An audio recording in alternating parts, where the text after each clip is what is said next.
sé cuántos de ustedes han oído hablar alguna vez. A lo mejor para algunos es la primera vez que lo oyen, para otros dicen, sí, yo sé algo del tema. ¿Ustedes han oído hablar alguna vez acerca de los famosos códigos secretos u ocultos que contiene la Biblia? ¿Habéis oído hablar alguna vez acerca de eso? ¿Vale? Algunos han oído. Bueno, uno. ¿Nadie ha oído nada del tema este? ¿Dos? ¿Tres? Bueno, entonces creo que va a ser interesante porque solamente 3 personas saben de lo que voy a hablar. Viene bien. Miren, yo tengo aquí 3 libros que quisiera recomendarles para los que quieran conocer un poco más de este tema. Vamos a ver qué hay de verdad y qué hay de mentira. Vamos a ver si realmente eso se puede demostrar o no se puede demostrar y es simplemente un invento más, como tantos que se comparten en programas de televisión. Estos 3 libros, 2 de ellos son, por así decirlo, cristianos. Son 2 libros escritos por pastores. Uno de ellos es buenísimo, se llama La Firma de Dios. La Biblia lleva la firma de Dios. Y este libro es muy bueno para los que quieran profundizar en este tema de los códigos de la Biblia. El otro libro se llama, su nombre es Jesús, Yeshua. Y es un libro en donde este hombre hace un recorrido por todo lo que llamamos el Antiguo Testamento y cómo en muchísimos versículos donde aparentemente no aparece el nombre de Cristo, sabiendo cómo encontrarlo, vas a encontrar cosas realmente sorprendentes acerca de la vida del Señor Jesucristo. Y el otro libro, tal vez el mundialmente conocido, es el famoso Código Secreto de la Biblia, ¿vale? Si alguien está interesado en conocer más de este tema, son los 3 libros que yo les recomiendo, porque hay mucho, pero también hay mucho libro que no vale para nada, pero digamos que de lo que hay, esto es lo que yo les recomiendo como buen material. En el capítulo 53 del profeta Isaías, vamos a ponerlo en español primeramente, aunque ustedes tienen ahí, espero que lo tengan derecho, porque a lo mejor sabe Dios. Bueno, por los números saben si está derecho o torcido. Vale, yo lo tengo aquí en grande. Primeramente quiero leerles el capítulo 53 del profeta Isaías, que es un capítulo espectacular. Presten atención, por favor. ¿Quién ha creído a nuestro anuncio? ¿Y sobre quién se ha manifestado el brazo del Señor? Esta pregunta se la hace el profeta Isaías. Y ahora comienza a relatar cosas interesantísimas acerca del Mesías. Subirá cual renuevo delante de él. Y como raíz de tierra seca, no hay parecer en él ni hermosura. Le veremos más sin atractivo para que le deseemos. Despreciado y desechado entre los hombres, varón de dolores, experimentado en quebranto, y como que escondimos de él el rostro, fue menospreciado y no lo estimamos. Ciertamente él llevó nuestras enfermedades y sufrió nuestros dolores, y nosotros le tuvimos por azotado, por herido de Dios y abatido.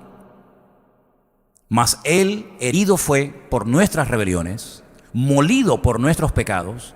El castigo de nuestra paz fue sobre él, y por su llaga fuimos nosotros curados. Todos nosotros nos descarriamos como ovejas, cada cual se apartó por su camino, mas el Señor cargó en él el pecado de todos nosotros. Angustiado él y afligido, no abrió su boca.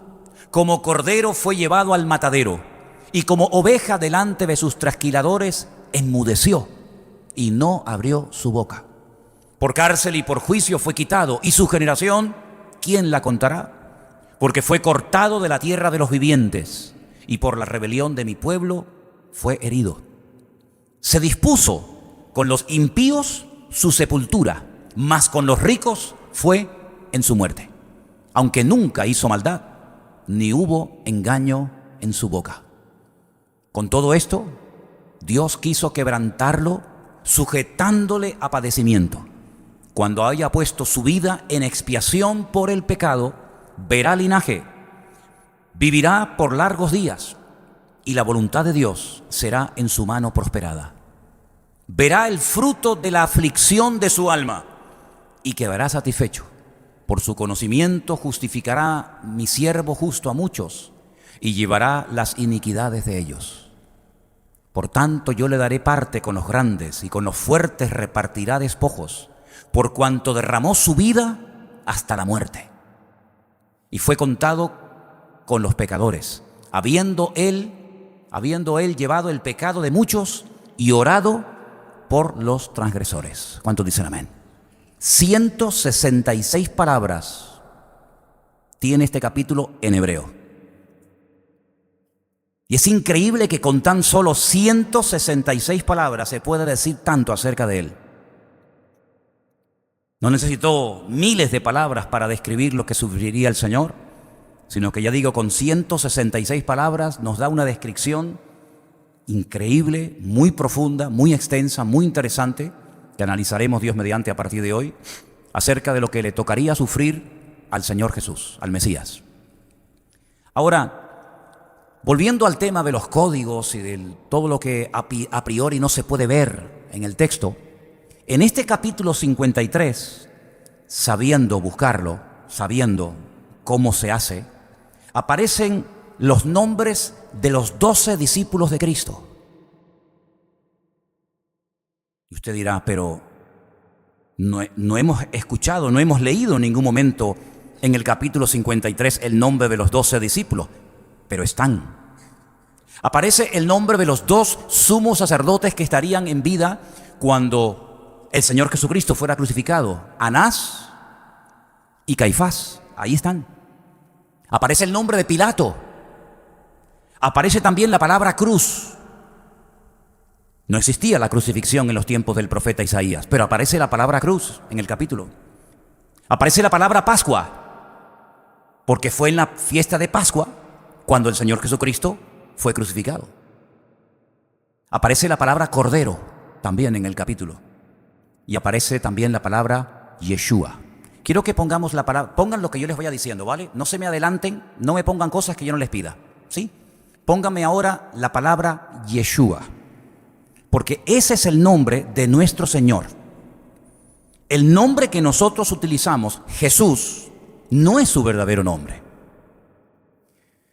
Los judíos no lo pronuncian, pero si yo les dijera lo que en hebreo significa Jesús, seguramente nunca mencionarías más el nombre Jesús.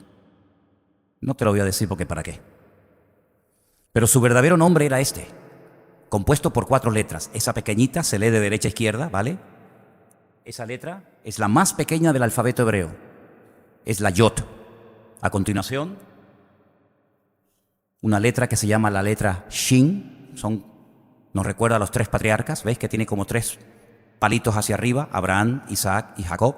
Es la letra de Shaddai, suficiente. A continuación, una letra que es la letra Bab, que aparece en el nombre sagrado de Dios. Y al final, una letra que es la letra Ain, que significa ojo. No todas las letras del alfabeto hebreo tienen una traducción literal, pero en este caso, por ejemplo, la última letra, la letra Ain, significa ojo. Ese es el verdadero nombre del Señor, Yeshua HaMashiach, que es lo que traducimos o mencionamos en el Nuevo Testamento como Señor Jesucristo. Cristo es Mashiach, que significa ungido, y Jesús viene de la palabra Yeshua. Ese nombre, Yeshua, el nombre del Señor Jesucristo, aparece en el capítulo 53 de Isaías, aunque ustedes ahora cuando me escucharon leerlo no lo mencioné, pero por eso yo les he dado a ustedes un papel y vamos a poner ahora el capítulo 53 de Isaías en hebreo. Y yo les he marcado en el capítulo 53 de Isaías en hebreo unas letras. Vamos a ver si lo podemos poner lo más grande posible. Ustedes lo tienen ahí para que veáis aquí abajo, la primera letra abajo, ¿la veis? Tenéis una pequeña letrita que es la letra Yod. Quiero que vosotros en un momentito contéis 20 letras hacia atrás. Por favor, hacer ese ejercicio. Para eso os he dado el papelito. Contar 20 letras hacia atrás. 1, 2, 3, 4, 5, 6, 7, 8, 9, 10, 11, 12, 13, 14, 15, 16, 17, 18. Ahí faltan letras. Es que me has comido el texto. Por eso no me salen todas las letras. Vamos a encogerlo un poquito más. Ok, empezamos. Está comido el texto. No está entero. Por eso no se puede contar. Pero si ustedes tienen el texto completo ahí, me han comido algunas letras. 20 letras hacia atrás aparece una letra que es la letra Shin. 20 letras hacia atrás, llegáis a la letra Bab, y 20 letras hacia atrás aparece la letra Ain. Juntándolas, Yeshua. ¿Os dais cuenta? Ahí lo tenéis. Si después queréis que os lo explique mejor, ahí tenéis el texto, tenéis las letras subrayadas y os vais a dar cuenta que entre un punto amarillo y el otro punto amarillo hay 20 letras. 20 letras entre letra y letra.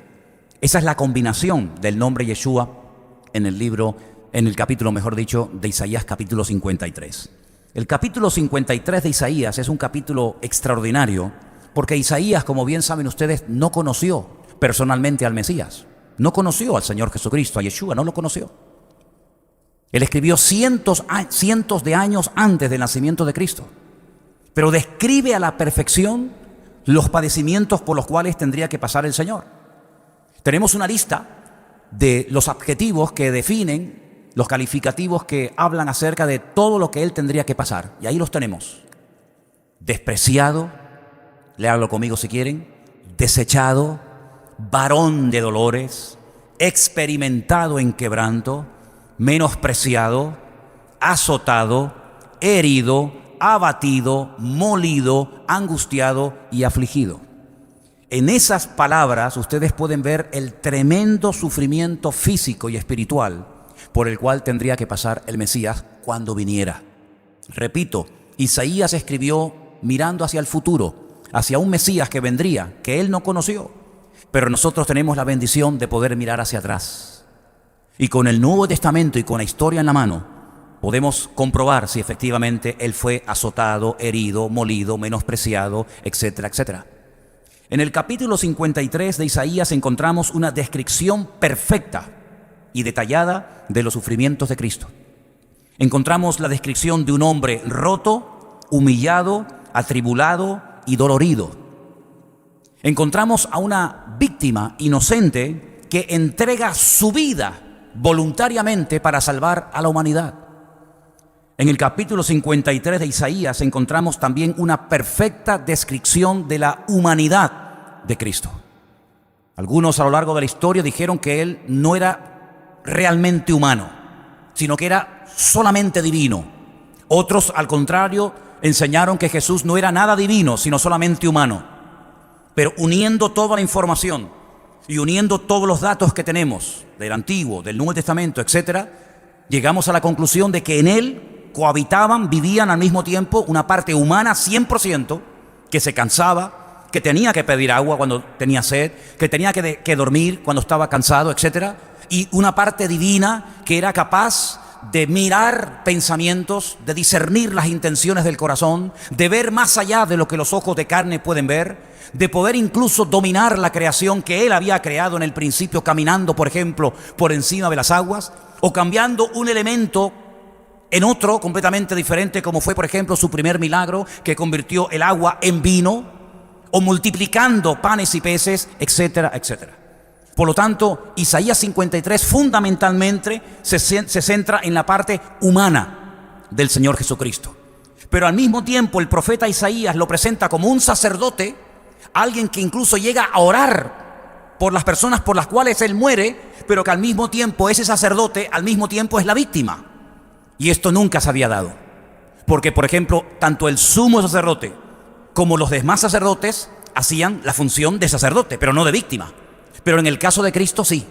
En el caso de Cristo Él era el cordero, Él era la víctima propiciatoria y al mismo tiempo era el sacerdote que moría voluntariamente por los pecados de la raza humana. Alguien dijo algo que me llamó tanto la atención que lo tengo aquí anotado y lo quiero compartir con ustedes. En el capítulo 53 del profeta Isaías, el inocente siendo castigado, el inocente es castigado como si fuera culpable, para que el culpable pudiera ser recompensado como si fuera inocente.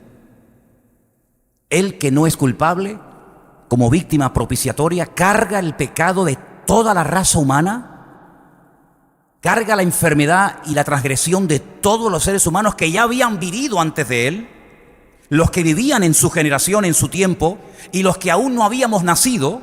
Él carga voluntariamente toda la maldad, todos los pecados que se han cometido desde el primero hasta el último y se los carga voluntariamente sobre sus hombros y le dice al Padre: heme aquí, envíame a mí, haz conmigo lo que quieras. La justicia divina decía que había que matarlo, porque la paga del pecado es la muerte. Si Él voluntariamente decide cargar el pecado de todos los violadores, asesinos, idólatras, criminales de la historia, no me queda más remedio que matarte, porque la justicia divina, aunque seas mi hijo, no te puede perdonar. Pero por otra parte, la misericordia también tiene que actuar.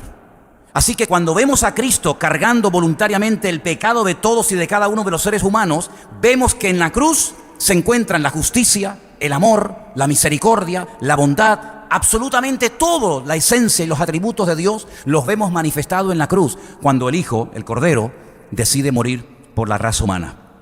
Ahora, todos estos calificativos que nos hablan acerca de lo que Él tuvo que padecer voluntariamente, todos estos calificativos tremendos, vamos a analizar algunos de ellos, porque tienen, aparte de la traducción que tenemos en nuestras Biblias, tienen también otras posibles traducciones que nos pueden ayudar. Por ejemplo, en el versículo 3 de Isaías 53, dice que Él sería despreciado y desechado.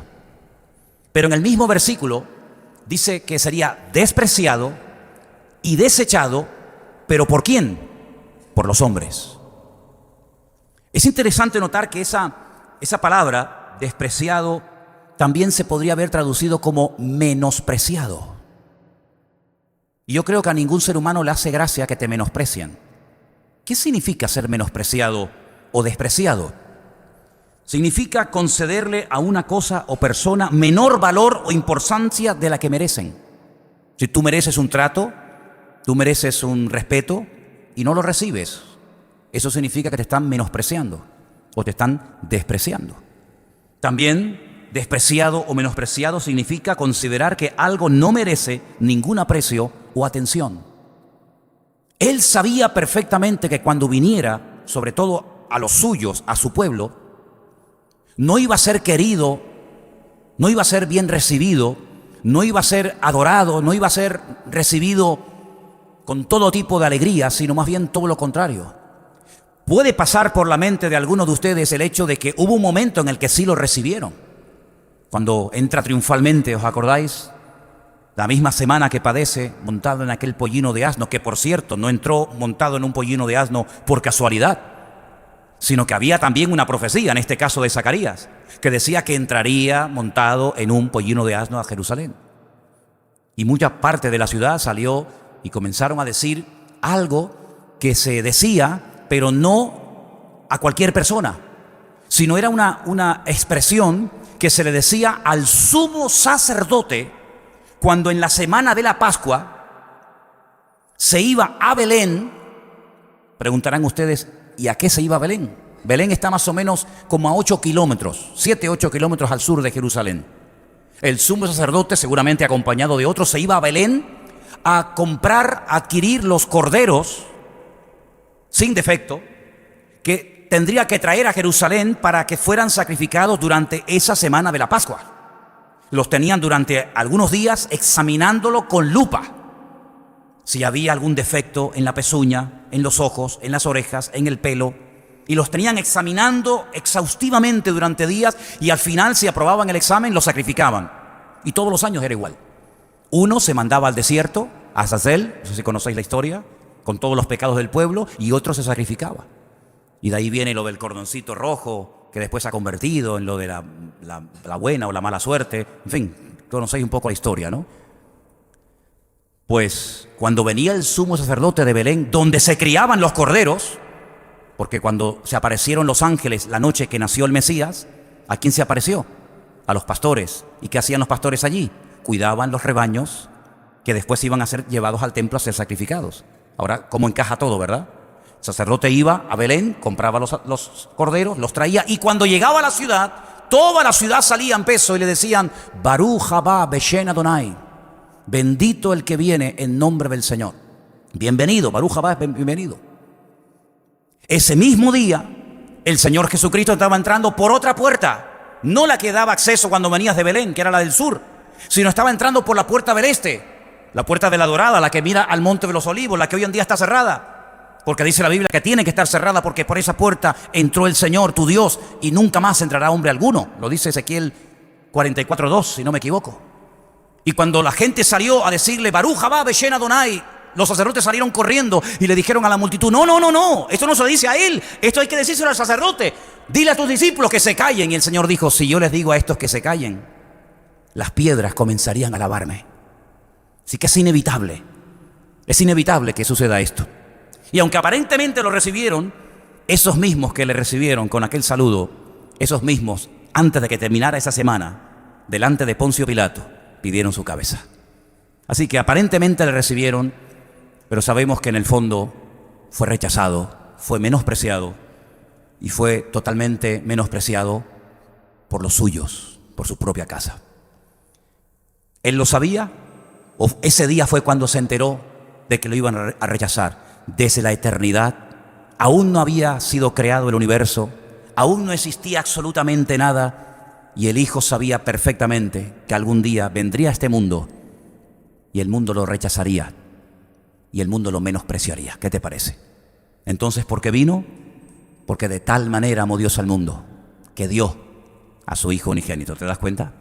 Si saltamos al siguiente versículo, aunque también nos dice que sería desechado y rechazado, como también se podría traducir, otra versión dice sería dejado solo. Es interesante notar cómo el Señor Jesucristo estuvo toda la vida rodeado de enormes multitudes, pero en el momento de más necesidad lo abandonaron y lo dejaron totalmente solo, incluso sus discípulos. En el versículo 4 dice, ciertamente Él llevó nuestras enfermedades y sufrió nuestros dolores, y nosotros le tuvimos por azotado y por herido de Dios. Fíjate, azotado y herido de Dios y abatido. Los judíos, no solamente en aquel tiempo, sino hasta el día de hoy, asocian el dolor, la enfermedad y los problemas con el pecado. Y aquí hay que hilar muy, pero que muy fino. Porque se le puede hacer muchísimo daño, como de hecho a veces se ha hecho, no digo queriendo. Se le puede hacer mucho daño a una persona que está pasando por una prueba física, o una situación económica apurada, o por un problema familiar duro, asociándolo con que está en pecado, o que está mal, o en desorden delante del Señor. Y digo que hay que hilar muy fino, porque a veces puede darse el caso de que una persona está mal, está en pecado, está delante de Dios mal, y lo que le está pasando son las consecuencias de estar mal delante de Dios, ¿sí o no? Pero no siempre. Y por eso yo creo que el Señor permitió que en la Biblia estuviera un libro que hasta el día de hoy muchos no lo logran entender. Y es el famoso libro de Job, donde los amigos, aparentemente, no terminan de entender cómo, si eres tan justo y tan bueno y no llevas una doble vida, ¿cómo lo pasas tan mal? ¿Y cómo has tenido que enterrar a todos tus hijos en un día? ¿Y cómo has perdido tus cosechas? ¿Y cómo te ha abandonado tu mujer? ¿Y cómo tú estás enfermo, pero con una enfermedad terrible, que se te cae la piel a pedazos? ¿Y cómo es posible que te vaya todo tan mal en la vida? No puede ser que Dios, si es tan bueno, te castigue de esta manera. Algo malo tienes que hacer para que te vaya tan mal en la vida. Y por eso cuando leemos que Él fue herido de Dios, es que al judío no le entraba, ni le entra en la cabeza que a un justo, que a uno que haga la voluntad de Dios, le puedan pasar cosas aparentemente malas, dolorosas o negativas. De hecho, hay unos libros de un famoso rabino que yo leo mucho, que dice, las transgresiones están unidas a las desgracias. Es decir, desgracia, detrás de esa desgracia, detrás de esa enfermedad, detrás de esa ruptura matrimonial, detrás de ese problema de la índole que sea, seguramente hay una transgresión, un pecado o algo que estás haciendo mal. No siempre es así, queridos hermanos. No siempre en la Biblia, en el mundo espiritual, 2 y 2 son 4. Muchas veces hay cosas que no logramos entender el por qué. ¿Por qué el Señor permitió que pasara tanto Job? ¿Por qué el Señor permitió que lo pasara tan mal su propio hijo cuando era justo y nunca había pecado? No entendemos por qué el Señor no le quitó el aguijón a Pablo cuando era un hombre de fe y un hombre que le servía con una integridad total y absoluta. No entenderemos nunca muchas cosas. Pero sí quiero decirles algo, queridos hermanos. No hemos sido llamados a entenderlo todo. Pero a pesar de no entenderlo todo, siempre daremos honra y gloria a Dios, porque los que amamos a Dios, todas las cosas nos ayudan a bien. ¿Cuántos dicen amén? Así que si un hermano se cae y se rompe la pierna, no es que esté en pecado, es que en la vida, en algún momento nos caeremos. Como yo, por ejemplo, me caí en este viaje en Israel. Sí, me caí. Hacía años que no me caía. Pero saliendo por la puerta de Jaffa para indicarle a un matrimonio el camino por el que tenía que ir, tropecé y caí. Y bueno, tengo las marcas. Y en mi caída golpeé a un guía ruso y también al pobre lo tiré al suelo. Pero él quedó peor que yo porque se quedó con un problema en la rodilla tremenda y tuvo allí que venir la policía y bueno, fue un lío tremendo. Pero no siempre cuando te echan del trabajo es que Dios te está castigando. Y no siempre cuando un hijo se te revela es que estás en pecado. Y no siempre cuando caes enfermo o te dicen, mira, tienes esta enfermedad, es porque has hecho un pecado y ahora Dios viene a castigarte. No, querido, no es así tan fácil. Sino que a veces hay un propósito y a veces hay una razón de ser. Lo que tenemos que saber es interpretar el momento y la forma y lo que Dios está tratando de enseñarme o de indicarme a través de esa prueba. Saber leer, saber interpretar el momento y el lugar es muy importante porque el lugar y el momento me indican lo que Dios va a hacer. Y lo que Dios hace me indica el momento y el lugar en el que me encuentro. ¿Te das cuenta? Así que, queridos hermanos, él fue, sí, herido, azotado, pero porque era la voluntad de Dios que así fuera. Pero permítame decirles algo. Ahí en el versículo 4 dice que sería azotado. Claro, ahora pueden entender ustedes la agonía de Cristo en el Getsemaní.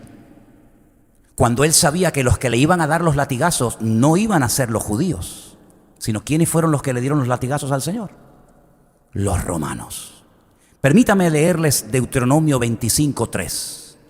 Porque en ese capítulo de Deuteronomio 25:3, Dios le había dado al pueblo de Israel las instrucciones para cuando se azotaba a una persona, hasta dónde podías llegar. Y por ejemplo, en ese capítulo, que os lo voy a leer rápidamente, no se preocupen arriba si no lo tienen, Deuteronomio capítulo 25, versículo 3, presta atención al número de latigazos que se le podía dar a una persona, ni uno más, 25:3. Se podrá dar 40 azotes. No más. No sea que si lo hirieren con muchos azotes más que estos, se sienta tu hermano envilecido delante de tus ojos. En el pueblo de Israel no se le podía a nadie dar más de 40 azotes. Ahora puedes entender la lista que aparece en 1 de Corintios cuando Pablo habla de los sufrimientos y dice, de los judíos he recibido 40 azotes. Y uno dice, ¿y por qué menciona de los judíos 40 azotes? Porque por cumplir la ley, en vez de darte 15 o 38 o 39, voy a llegar hasta el 40, pero ya no te doy 41, no porque no quiera, sino porque la ley me prohíbe no darte más. Qué buenos eran, Sin embargo, los romanos no tenían la ley de Dios. Los romanos no te iban a dar 40 latigazos, te podían dar 5,000. De hecho, ustedes en alguna ocasión habréis visto en el telediario, en televisión, que cuando condenan a una mujer o a una persona por el delito que ellos crean oportuno, dicen 30 años de cárcel y 5,000 latigazos. No es que se los den en el momento, pero en todos los años que tiene de condena recibirá 5,000, 3,000, 4,000, 8,000 o los latigazos que sea. Eso en la ley estaba totalmente prohibido, era 40 y nada más. Pero cuando dice la Biblia que él sería golpeado y azotado, hermano, el número te puedes imaginar que era muchísimo más de 40. Dice la Biblia que sería herido, nos hace referencia a heridas físicas. No heridas emocionales o de tipo espiritual, no. Habla de heridas físicas como las tuvo el Señor. Y también la palabra herido hace referencia a que sería taladrado o traspasado. Y cuando habla de abatido, la palabra abatido, la última que veis en el versículo 4, es una persona que ha perdido todas las fuerzas físicas. ¿Qué te parece? ¿Cómo no va a agonizar en el huerto de Getsemaní sabiendo lo que se le viene encima? ¿Creen ustedes que esa noche en el huerto de Getsemaní fue cuando el Señor se dio cuenta de que le iba a pasar todo esto? ¿O él ya sabía, porque estaba escrito en la palabra, todo lo que le iba a ocurrir desde antes de la fundación del mundo? Sin embargo, no evitó el cumplimiento de la palabra. Él era capaz de sufrir en carne propia. Él era capaz de aceptar que fuera menospreciado, desechado, herido, azotado, con tal de que se cumpliera la palabra. ¿Qué te parece? El amor y el respeto a la palabra imperaba y prevalecía por encima, digamos, del interés personal. De hecho, saben ustedes que una vez lo comenté, la noche que era la noche en la que Judas le iba a entregar, le dice Judas, Lo que tengas que hacer, hazlo pronto. Venga, date prisa, vamos a cumplir con la palabra. El amor y el respeto que el Señor tenía a la palabra, aunque le costara la vida, estaba dispuesto a pagar el precio con tal de que la palabra profética se cumpliera en su persona. ¿Cuántos dicen amén? Tremendo, ¿verdad? Versículo 5. Herido y molido. Él fue herido por nuestras rebeliones, molido por nuestros pecados. La palabra herido, malajá, esa palabra que aparece ahí es malajá y significa enfermedades. Experimentaría enfermedades. Y la palabra molido, daká, significa aplastado. Es curioso notar que el Señor Jesucristo, cuando fue quebrantado y entregó su voluntad, no se fue al río Jordán a orar. No volvió a la casa donde partió el pan y el vino, sino que buscó un lugar en Jerusalén que se llama Getsemaní para ir a orar y para que el Padre lo moliera y lo aplastara. Y uno dice, ¿y por qué se fue a Getsemaní y no se fue a cualquier otro lugar? Bueno, es que, te vuelvo a repetir lo que te dije antes, el lugar indica lo que va a hacer Dios y lo que Dios hace tiene que ver con el lugar. Por eso es muy importante saber qué lugar debo de ocupar en la vida. Porque hay bendiciones que no se reciben en ciertos y determinados lugares. Y como yo lo que digo, siempre intento demostrarlo con la palabra. ¿Se acuerdan ustedes? Y hago un paréntesis, no me voy del tema. ¿Se acuerdan ustedes cuando el Señor Jesucristo les dijo, id a Jerusalén y esperad la promesa del Padre? ¿Por qué Jerusalén? Y si nos vamos todos y nos ponemos a orar todos en Capernaum, ¿no recibiremos la promesa del Padre? Pues no. ¿Por qué insistió el Señor de que volvieran a Jerusalén? Porque hay lugares donde Dios tiene ciertas y determinadas bendiciones que no tiene en otros lugares.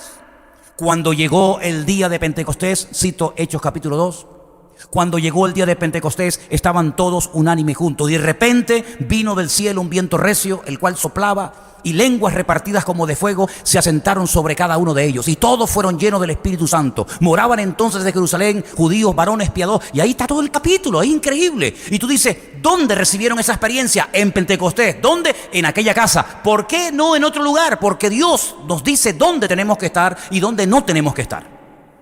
Y el Señor, cuando va al huerto de Getsemaní, Él sabía que el huerto de Getsemaní no era un lugar turístico como hoy en día lo es, que van así de turistas a sacarse fotos para ver los olivos milenarios que hay allí, enormes, y para ver lo bonito que está el jardín, cuidado por aquellos curas que custodian aquello, y para ver esa piedra que dicen que fue la piedra en la que se acostó Cristo para orar. No, en aquellos tiempos no era nada de eso. No era un lugar turístico para ir a sacar fotos. Era un lugar donde la gente llevaba las aceitunas, porque allí había una prensa y allí había un lagar, un molino, y allí exprimían la aceituna y allí salía el oro líquido, el aceite. Y entonces el Señor dijo, bueno, como aquí aplastan y machacan la aceituna para sacar el aceite, yo voy a ir al huerto de Getsemaní para que mi Padre me machaque y para que mi Padre me trate y para que allí le entregue mi voluntad. Y aunque tenga que pedir oración, no me da vergüenza orar por mí, porque hoy mi alma está triste hasta la muerte. Y elige Getsemaní como un lugar simbólico de que Él también sería allí aplastado, molido y machacado por nuestras rebeliones, por nuestros pecados y para obtener la paz que no se compra con dinero, sino con la sangre preciosa de Jesucristo. ¿Cuántos dicen amén? Así fue herido, molido.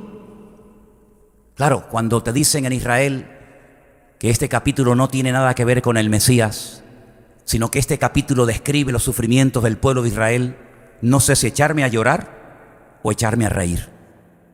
Porque en absoluto, jamás, durante siglos y siglos y siglos y siglos, el pueblo de Israel siempre creyó y aceptó que Isaías capítulo 53 era el capítulo que describía la vida del futuro Mashiach, del Mesías. Pero un señor llamado Rashi, un rabino francés, de origen francés, dijo, no, vamos a cambiar esto del Mesías y vamos a decir que este es el pueblo de Israel, que el profeta describe sus sufrimientos y sus dolores y sus angustias. Y como la gente se quedó así medio desconcertada, porque hasta ahora hemos creído una cosa y ahora nos quieren hacer creer otra, pues al final se le dijo, este capítulo no se lee. Y no es que lo hayan quitado de la Biblia, sino que simplemente se le dice a la gente, este capítulo no lo lean, así directamente, en crudo. ¿Qué te parece? Pero mira qué privilegio tenemos nosotros en esta noche de poder leer el capítulo 53, porque aquí no se oculta nada, y mucho menos la palabra del Señor. Amén, hermanos. Versículo 7, venga, vamos rapidito. ¿Qué hora tenemos? Veamos. Todos nosotros, culano, catzón, taíno, es un versículo que estamos aprendiendo en hebreo. Todos nosotros, y cuando se lo digo a la gente allí en Israel, se quedan con la boca abierta diciendo, madre mía, todos nosotros nos descarriamos como ovejas. Esto no solamente los gentiles, no, todos nosotros, el pueblo de Israel también incluido. Cada cual se apartó por su camino, mas el Señor cargó en él el pecado de todos nosotros. Y ahora dice, angustiado, que es la palabra oprimido. Ahora vamos a leer en Job 39:7. Angustiado, afligido, no abrió su boca. No era un hombre respondón. Era una persona que callaba, se tragaba el dolor y no manifestaba el dolor. Y esto llamó tanto la atención de Pilato que dijo, ¿no me hablas? ¿No me contestas? ¿Tú no sabes que tengo poder y autoridad para salvarte o para condenarte? Y cuando se cuestiona el concepto de autoridad es cuando él abre la boca y dice, cuidado, para el carro, no te confundas, amigo. Tú no podrías hacer absolutamente nada contra mí si mi Padre no te lo permite. Así que no es que tú me quites la vida, yo la ofrezco voluntariamente. ¿Cuántos dicen amén? Pero fue oprimido. Y esta palabra oprimido la analicé y hace referencia, y esto lo acabo de ver en Israel, en esa cueva de Elías donde les mostré antes, hace referencia al arriero que golpea constantemente a su animal. Cuando el animal no obedece o cuando quieres que vaya por un camino, le dan y le dan. Eso es lo que significa angustiado y oprimido en hebreo. Hace referencia a personas que están en trabajos forzados. También significa estar en grave apuro. Y también significa exigir una deuda por la fuerza. Si cuando me debes algo, te machaco. ¿Me pagas o voy a por ti, por tu familia, por tus hijos? Como la parábola, aquel que le debía tanto dinero y al final el pobre hombre le quieren vender hasta la familia. A esos puntos, a esos extremos llegó el Señor Jesucristo. Un agobio, un estrés, para que después nosotros nos quejemos cuando el jefe en tu trabajo hoy te haya dicho una mala palabra y estás hecho polvo una semana. Es que me echó la bronca esta mañana y estás una semana hecho polvo y ya estás pensando hasta irte al mundo a emborrachar otra vez. Y todo lo que le dijeron y le hicieron al Señor, lo que nos pase a nosotros es de risa. No tiene ni punto de comparación. Cuando le dijeron, sí, es verdad, tú echas fuera a los demonios, pero no porque seas el Hijo de Dios, sino porque eres el príncipe de los demonios. Y los demonios te obedecen porque tú eres su jefe. Otra vez le dijeron que estaba loco. Otra vez quisieron despeñarlo, ¿verdad? Y todo eso lo aguantó calladamente, tragándose, ¿verdad? Como oveja, como cordero que es llevado al matadero. Porque, hermano, hay una gran diferencia entre matar a un cerdo y entre matar a un cordero. Mi suegra está aquí y ella ha matado a algunos cerdos, ¿sí o no? Y algunos de ustedes a lo mejor lo han visto en la península o aquí en Canarias cuando se produce la matanza. Entra a, ¿cómo se llama la cucha? ¿Cómo se llama? ¿Dónde está el cerdo? Entra a la cuadra y saca al cerdo y ponlo encima de la mesa e intenta matarlo. Hermano, ese animal, yo no sé si se huele que ha llegado su día y su hora, pero hace un escándalo terrible, terrible. El cordero hace así y te pone el cuello. Y tú le pegas el corte en la yugular y el animalito no hace ni el más mínimo ruido. No se queja, no sale corriendo, sino que casi como que se ofrece, ¿no? Y así fue el Señor Jesucristo. Y un ejemplo lo podemos ver, por ejemplo, en Abraham y en Isaac, su hijo, que dice que ambos subían juntos al monte Moriah. Siempre tenemos la imagen en la cabeza de un niñito pequeñito que va de la mano del papá y que lo lleva a la montaña y lo amarra al niño. Quítate esa imagen de la cabeza, por mucho que te la hayan enseñado en la escuela dominical. Cuando Abraham subió con su hijo Isaac, después de 3 días de caminar desde el sur de Israel, desde una ciudad llamada Beersheba, que significa la ciudad de los 7 pozos, hasta el monte Moriah, que significa Dios o el Señor es mi maestro. Fíjate los nombres tan bonitos que tienen los lugares en Israel. Cuando lo sube al monte Moriah y lo pone encima del altar, Isaac tenía 40 años. De ahí que enfatice el autor de que ambos subían juntos, porque Isaac no era tonto. Isaac sabía que el padre llevaba la leña, el cuchillo, el fuego, pero aquí falta lo principal, aquí falta el cordero. Y cuando le pregunta al padre, padre, ¿y el cordero? Y el padre le dice, el Señor proveerá, hijo. En esa palabra hebrea, el Señor proveerá, dentro está la palabra cordero, aunque no se vea en español. El Señor proveerá, ahí está el cordero. pero en este caso el cordero eres tú. Y Abraham, Isaac, que no era tonto, que no era la primera vez que subía a un monte a hacer un sacrificio con su padre, él sabe perfectamente que en este caso el que vas a morir eres tú. Dios nos sacó de una tierra pagana donde mataban los padres a los hijos. ¿Y ahora qué es? Volver atrás y practicar aquellas barbaridades de las cuales el Señor nos sacó. Pero Padre, si esa es la voluntad de Dios, cuenta conmigo y córtame la cabeza o lo que quieras cuando quieras. Ese es el sometimiento impresionante del Hijo al Padre. Se sometió, no se resistió, no salió corriendo. Y dice, subían ambos juntos. Pero qué tremendo, ¿no? Cuando en el Nuevo Testamento dice que Abraham tenía tanta fe en Dios que sabía que si lo mataba, podía orar para que el Señor se lo devolviera de la muerte, resucitado. Dice, en cierto sentido así fue lo que pasó. Es interesante notar que cuando llega a la casa, su madre ya está muerta. Algunos dicen que Sara murió de pena porque vio salir al padre y al hijo y probablemente nunca más volvería a volver a su hijo. Y cuando llega ya Sara está muerta y él se va al pozo del viviente que me ve, y allí dice que a lo lejos, tiempo más tarde, ve venir a su futura esposa Rebeca, y allí se consoló por la pérdida, por la muerte de su madre. Son historias realmente. ¿No se te ponen los pelos de punta cuando oyes todo esto? Yo llevo casi 40 años predicando la Biblia y cada vez que hablo de esto me emociono porque digo, Señor, tu palabra es una pasada, tu palabra es una maravilla. Bueno, pues ese sometimiento de ese hijo al padre, que al final se libró, al final se escapó, ¿sí o no? Porque el padre, Dios le dice al padre Abraham, alto, date la vuelta. Y entonces saca al hijo y degolla al carnero. En el caso de Cristo no fue así. En el caso de Cristo tuvo que morir ese día. ¿No os habéis preguntado nunca por qué lo crucificaron en el centro y por qué la Biblia enfatiza y una y otra vez, uno a la derecha, otro a la izquierda, y uno a la izquierda, uno a la derecha? Porque la Biblia no cuenta cosas para rellenar, sino que cuando dice que a él lo pusieron en el centro, tiene que ser por algo. Bueno, pues yo te voy a decir por qué dice eso la Biblia. Porque los romanos tenían la costumbre de que ponían a la izquierda el menos malo. A la derecha el que era el principal. Este fue el colaborador, pero a la derecha fue el que lo hizo. Pero en el centro era el cabecilla, el peor de todos, al centro, para que la gente diga, de la izquierda el pobrecito fue una víctima, el de la derecha fue el malo, pero el del centro, amigo. El del centro fue el cerebro de la operación. Y a Cristo, mira tú por dónde, lo ponen en el centro de los dos malhechores para decir, de los tres, el peor, el del centro. Y Cristo lo sabía, pero como oveja fue llevado al matadero. Versículo 8, una palabra que me llamó mucho la atención. Por cárcel y por juicio fue quitado. Su generación, ¿quién la contará? Porque fue cortado de la tierra de los vivientes y por la rebelión de mi pueblo fue molido o fue herido. La palabra cortado significa eliminado, dejar de existir. En otras palabras, el profeta Isaías está diciendo que el Mesías, cuando viniera, no moriría de viejo. Hay una leyenda hindú que dicen que Jesucristo, antes de ministrar, antes de ser el Señor Jesucristo en Israel, fue a la India.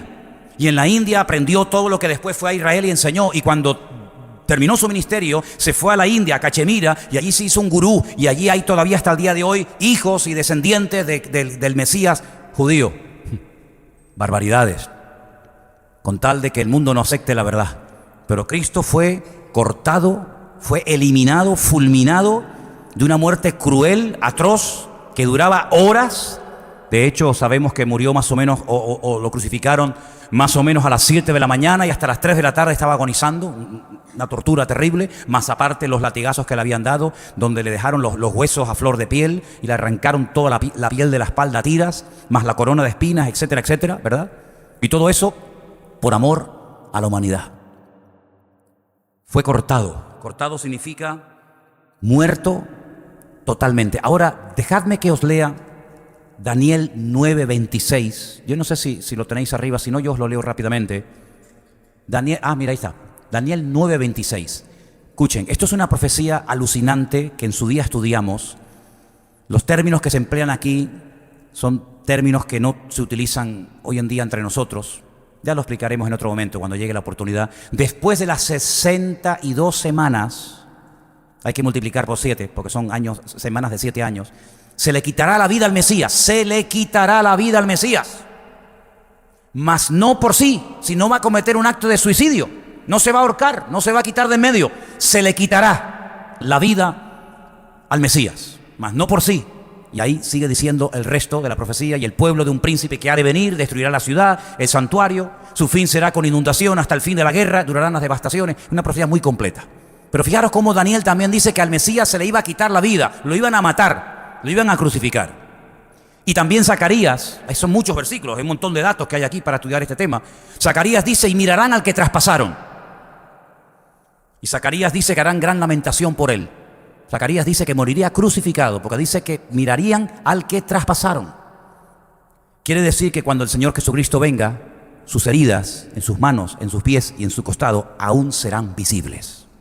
De hecho, cuando ustedes lean el libro del Apocalipsis, dice que Juan lo vio en el cielo y vio a un cordero inmolado, un cordero que llevaba cicatrices, un cordero que llevaba heridas. Esas heridas permanecerán por la eternidad en las manos, en los pies y en el costado de Cristo, como señal permanente de que un día el Mesías murió de aquella manera cruel por nosotros. Ahora, la cruda realidad de todo esto es que, aunque el Señor utilizó al Imperio Romano, que fueron los inventores, por así decirlo, de la crucifixión, y aunque utilizó a las autoridades religiosas de la época en Israel hace 2000 años, la cruda realidad, independientemente de si eran los judíos o eran los romanos, la cruda realidad es que todo este martirio y todo este sufrimiento que estamos relatando en esta noche era el que tú y yo merecíamos.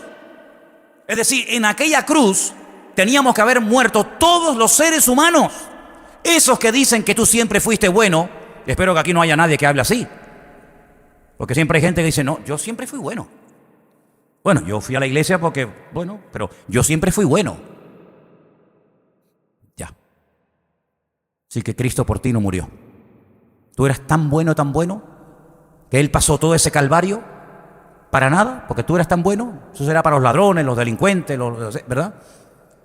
Esa cruz y ese martirio y ese sufrimiento lo padeció el Señor Jesucristo por todos nosotros. Porque éramos nosotros los que teníamos que morir de esa manera. Pero Él le dijo al Padre: déjalo, Señor, déjalo, Padre. Yo voy a morir por el pecado de él y del otro, y del otro, y del otro, y del otro. Y si quieres, ensáñate conmigo para que ellos sean salvos. Es decir, el inocente pasa por culpable para que el culpable pase por inocente a través de Cristo delante de la presencia de Dios. Si esto no es amor, ¿qué es entonces? Finalmente, el capítulo termina diciendo, en el versículo 9, se dispuso con los impíos su sepultura. Se dispuso, alguien dictaminó que a Cristo lo crucificaran entre malhechores, entre impíos, entre pecadores. Alguien lo dispuso, alguien estableció que Cristo muriera de esa manera, no aparte, no con una flecha o con una lanza, sino se dispuso que muriera con los impíos en su sepultura, más con los ricos fue en su muerte. Ahora, esto es un milagro que a lo mejor alguna vez lo has oído o a lo mejor no. Te vuelvo a leer el versículo. Se dispuso, alguien estableció la forma como tenían que morir, pero además dice, se dispuso con los impíos su sepultura. ¿Qué le hacían a los crucificados? Bueno, a muchos de ellos no los enterraban. De hecho, eso ya te lo digo así de entrada.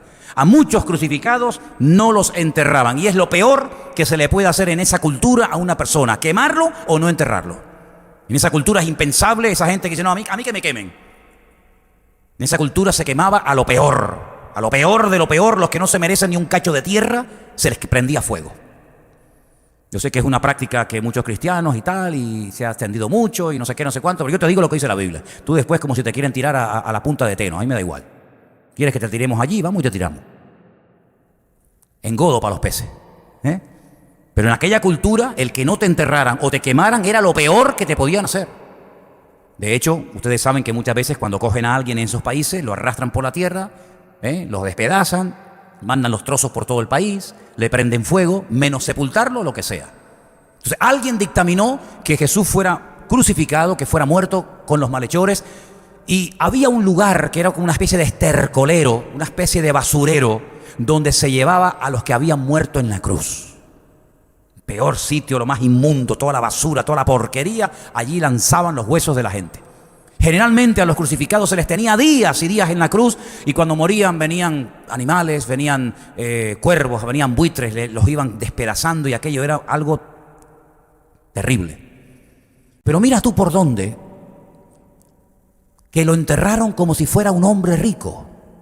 Y un tal José de Arimatea, Porque dice, mas con los ricos fue en su muerte, con los ricos en plural. Y esto es muy interesante, porque cuando uno quiere hacer lo que llamamos, lo que decía hoy en la clase de ustedes, exégesis, es decir, extraerle al texto lo que dice, no lo que no dice, ni meterle cosas que no tiene, sino una correcta exégesis, una interpretación correcta de la Escritura, no manipulando, ¿vale? Pues es curioso notar el término ricos, porque los dos hombres más ricos en aquel momento de Jerusalén tienen que ver con la muerte de Cristo. Uno, el dueño de la tumba que les acabo de enseñar en la fotografía, José de Arimatea.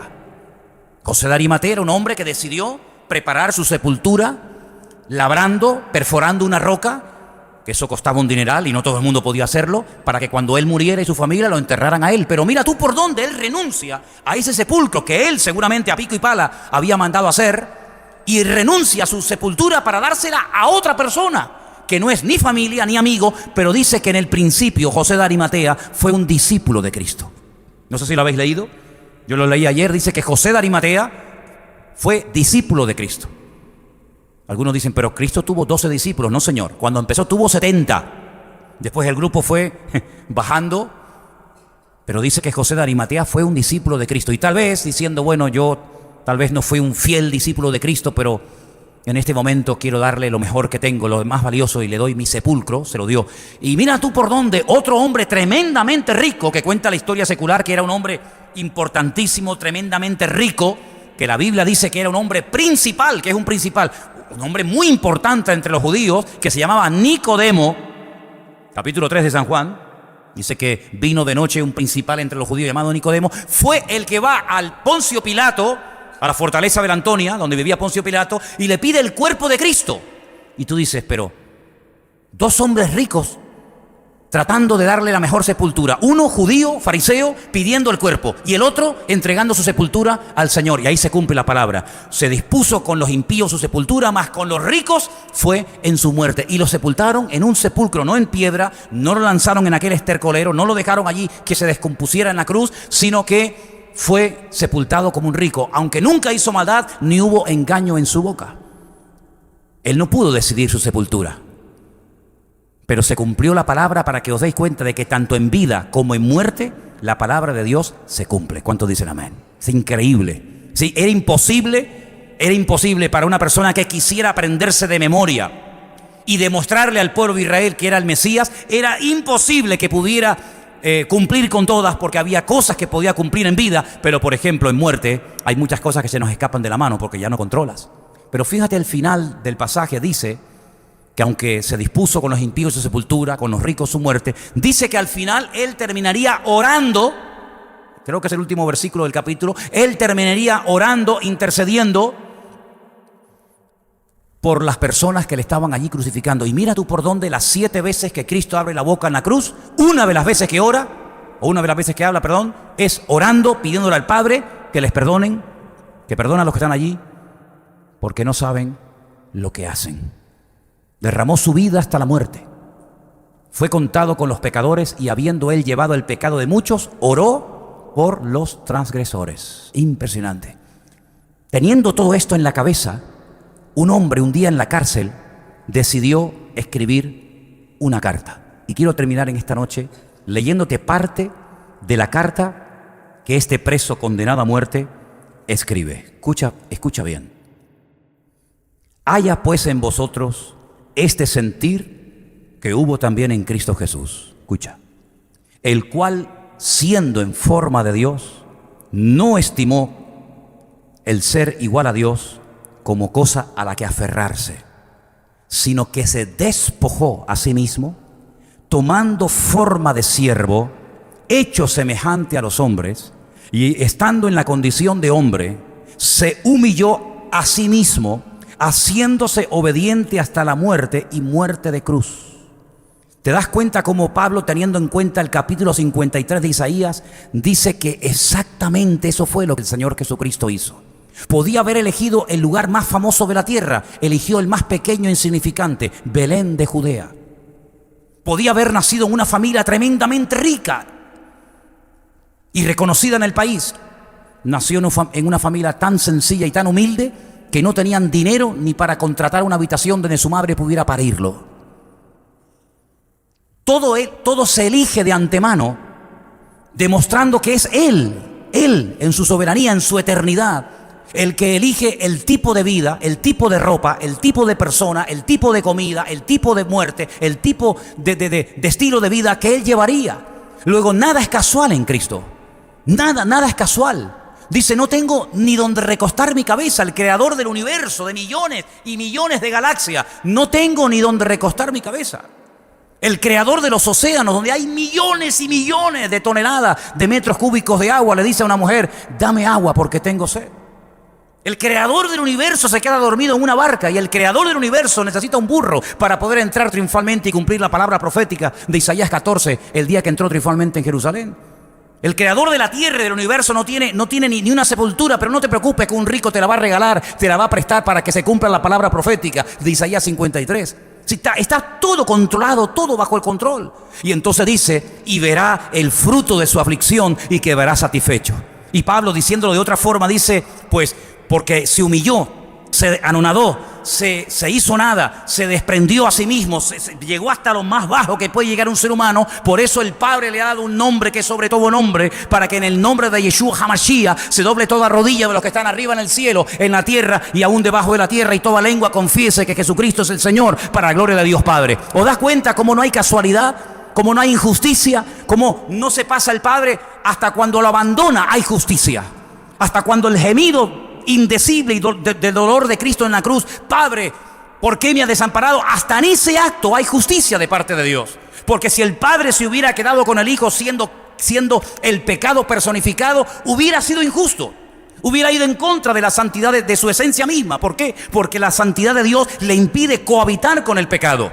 Y Él tiene que abandonar a su propio Hijo. ¿Pero por qué? Porque lo odia, no, porque lo ama y porque la santidad no puede cohabitar con el pecado. Pero sin embargo lo ama tanto y en su misericordia lo ama tanto que no permitió que se corrompiera, no permitió que ni un solo hueso fuera quebrantado, sino que al tercer día lo resucita, demostrándole al mundo que Él no fue un impostor ni un mentiroso, sino que Él era el Rey de Reyes y Señor de los señores. Y quiero que ahora le des un fuerte aplauso al Señor, porque Él se lo merece. ¡Aleluya! ¡Gloria a Dios! ¡Gloria a Dios! ¡Amén! ¡Gloria a Dios! Fuerte ese aplauso para el Señor Jesús. A ti la gloria, a ti la honra, al que vive por los siglos de los siglos. ¡Amén! ¡Aleluya! ¡Aleluya! ¡Gloria a Dios! Para muchos fue el final. Para muchos fue el principio. Para muchos fue una vergüenza. Estando en el sepulcro hace unos días, le dije a la gente, ¿sabéis? Lo primero que se dijo para extender la mentira, se usó el poder económico, se usó el dinero, porque los judíos fueron a Poncio Pilato y le dijeron, ¿sabes? Hemos recordado algo y a ver si al final va a ser peor el remedio que la enfermedad. Este hombre dijo, cuando estaba vivo, que al tercer día resucitaría. Entonces, para evitar males mayores, ¿por qué no le dices a unos cuantos soldados que custodien la tumba para que nadie se acerque por aquel lugar? No sea que los discípulos se atrevan a robar el cuerpo y después extiendan la mentira de que ha resucitado. Y allí van 16 soldados romanos, 16 Rambo, armados hasta los dientes, con la orden de que nadie se acerque ni a 1 milímetro de la tumba. Ponen un precinto romano y allí están 16 soldados romanos que saben que como se les robe el cuerpo que está dentro, ellos van a morir muertos, lo van a matar al día siguiente. Al tercer día, cuando el Señor Jesucristo resucita, y lo dije el otro día, lo vuelvo a repetir ahora, la piedra no se quitó para que Él saliera.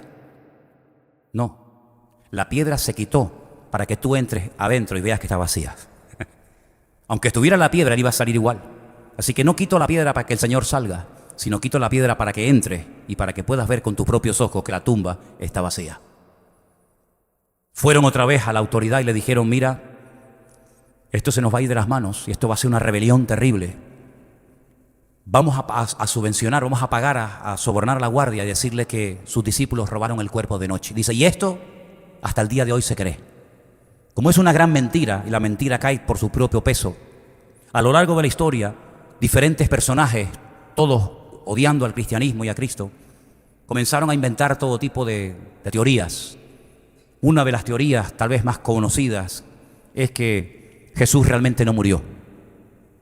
sino que se desmayó. Perdió tanta sangre, estaba tan débil y lo pasó tan mal que se desmayó. Pensaron que se murió, lo cogen, lo meten en la cueva, en el sepulcro, y al tercer día pues ya se curó. Rueda la piedra de 5.000 kilos, sale afuera y a los soldados romanos les da una paliza que los mata a todos, y sale por las calles de Jerusalén diciendo: he resucitado. Créanme que hay que tener más fe para creer eso que para creer lo que dice la Biblia. Como no pegó esta teoría, durante un tiempo funcionó, inventaron otra y dijeron: no es eso, no, háganme caso. Lo que pasa es que los discípulos se equivocaron de tumba, se fueron a otra que estaba vacía, y entonces cuando la vieron vacía pensaban que había resucitado, pero él estaba en la tumba. Pues si me cuesta creer en la anterior, en esta más todavía, porque serían los más tontos de la tierra, porque les dirían: ¿pero qué dicen? Si está aquí enterrado, ¿no ves que está dentro de la tumba? Mira, aquí hay una realidad, y la realidad es que Cristo está vivo y resucitó al tercer día. Y yo siempre les digo esto a la gente cuando estoy allí. Por eso cuando estuve predicando ahora en el jardín de la tumba, una chica no dejó de llorar y llorar y llorar. Y digo: mira, si esto es verdad, si esto de que Cristo murió ahí en el monte de la Calavera, que está al ladito, y que lo metieron aquí adentro y al tercer día salió, si esto es verdad, todo el mundo tiene que saber esto. ¿O es que acaso muere una persona y resucita a los 3 días como algo habitual y común? Esto es algo fuera de lo común, esto es algo impresionante. Es que no hay nadie en el mundo que pueda decir lo que nosotros tenemos como mensaje para dar al mundo. Si esto es verdad, y es verdad, todo el mundo tiene que saber que Cristo está vivo y que Él tiene el mismo poder y la misma autoridad que hace 2000 años. ¿Cuántos dicen amén? Vamos a orar en esta tarde, dale gracias a Dios. Dale muchas gracias a Dios. No se me ocurre otra palabra más que gracias, gracias, gracias, Señor. Porque en este capítulo veo tu poder, veo tu autoridad, veo cómo tu palabra se cumple. Y no importa lo que te hagan o lo que te digan, tú siempre triunfas y tu gloria va en aumento como la luz de la aurora. No importa que te hayan menospreciado, humillado, maltratado, azotado, herido, no importa. Lo importante es que todo eso forma parte de la historia y ahora la realidad es que está vivo, sentado a la diestra de Dios Padre, intercediendo, clamando noche y día por nosotros y deseando venir pronto para que estemos por la eternidad con Él. Esa es la realidad, mi hermano. Y por eso en esta tarde te damos gracias y te damos toda la gloria y toda la alabanza y todo el reconocimiento, porque tú eres digno. ¿Cómo no vas a ser tú digno de recibir la gloria y la honra ante semejante sufrimiento y tortura y humillación? Tú eres digno, Señor, de recibir la alabanza, la gloria, el poder por los siglos de los siglos. Amén. Y por eso en esta tarde tu iglesia, tu pueblo te alaba y te adora y te reconoce como su Mesías y como el Salvador del mundo, como el camino, la verdad, la vida, el pan de vida, el verbo hecho carne. Como todo eso y más te reconocemos, Señor, en esta tarde. Y te damos gracias porque hemos entendido el Evangelio, aleluya. Hemos entendido estas verdades ocultas en tu palabra por siglos, por generaciones, pero gloria a Dios que un día te acordaste, te apiadaste de nosotros, Señor, y nos diste la oportunidad de entender el Evangelio. Y lo hemos entendido, Señor, y queremos publicarlo, y queremos decirle al mundo que Cristo vive, y que la muerte no acabó con tu vida, aleluya. Gracias, Señor, por esta palabra, por este capítulo tan espectacular, Isaías 53, donde te vemos a ti glorioso y triunfante. Gracias, Padre, por tu palabra en nuestra vida y por tu presencia. En el nombre bendito de Yeshua HaMashiach, nuestro Señor. Amén.